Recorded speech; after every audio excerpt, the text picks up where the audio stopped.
They see my disability, I see my ability. They call me disabled, I call myself differently abled. There are some incidents that happen in your life. Those incidents break you, deform you, but they mold you into the best version of you. And the same thing happened to me. I was 18 years old when I got married. My father wanted me to get married. And all I said was, if that makes you happy, I'll say yes. And of course, it was never a happy marriage. Just about after 2 years of getting married, I met a car accident. Somehow my husband fell asleep and the car fell in the ditch. He managed to jump out, saved himself. I'm happy for him. But I stayed inside the car and I sustained a lot of injuries. The list is a bit long, don't get scared. The wrist was fractured. Shoulder bone and collarbone were fractured. My whole rib cage got fractured. And because of the rib cage injury, lungs and liver were badly injured. I couldn't breathe. I lost urinary bowel control. That's why I have to wear the bag wherever I go. 3 vertebrae of my backbone were completely crushed. And I got paralyzed for the rest of my life. I finally ended up in a hospital where I stayed for 2.5 months. I underwent multiple surgeries. One day, doctor came to me and he said, well, I heard that you wanted to be an artist, but you ended up being a housewife. I have a bad news for you.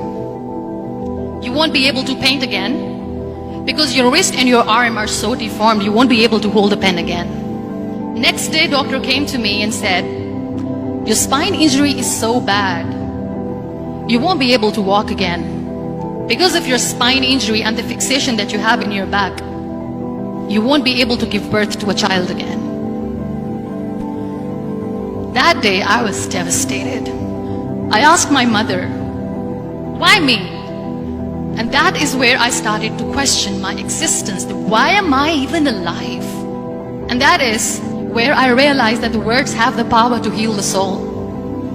My mother said to me, this too shall pass.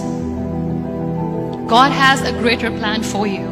I don't know what it is, but He surely has. And in all that distress and grief, somehow or the other, those words were so magical that they kept me going.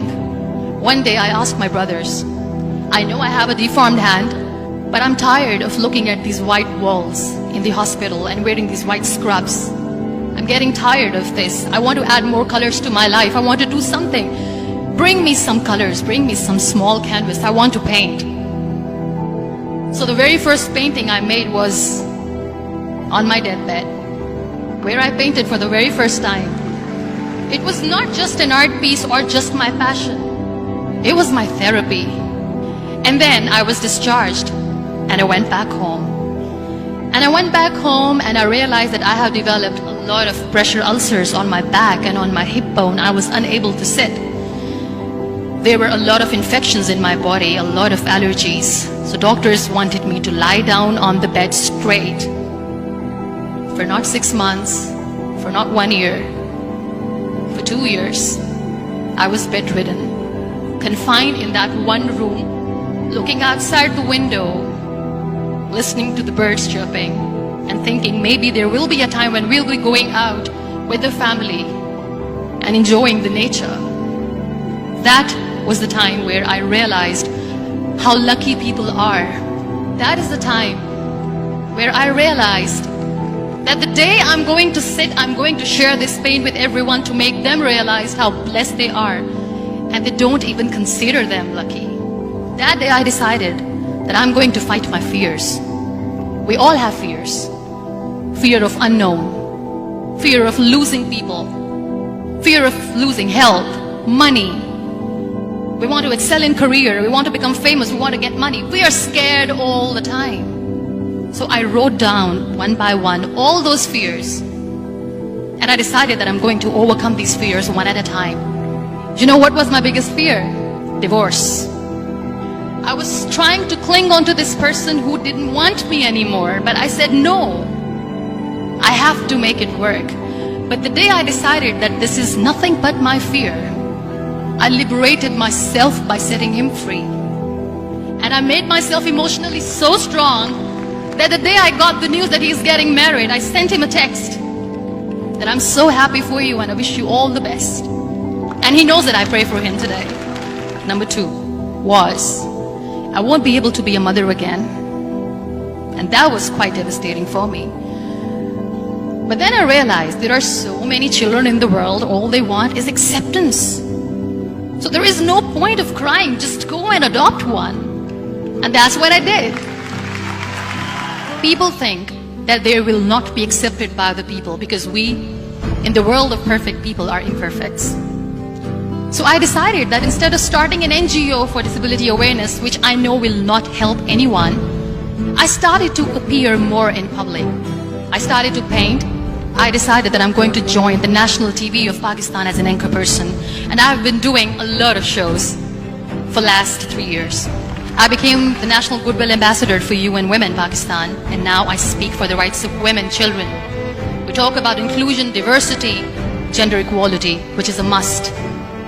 Every time I go in public, I always smile. It's always a big toothy smile on my face, and people ask me, don't you get tired of smiling all the time? What's the secret? I always say one thing, that I have stopped worrying about the things that I have lost, the people that I have lost. Things and people who were meant to be with me are with me. And sometimes, somebody's absence makes you a better person. Cherish their absence. It's always a blessing in disguise. Live your life fully.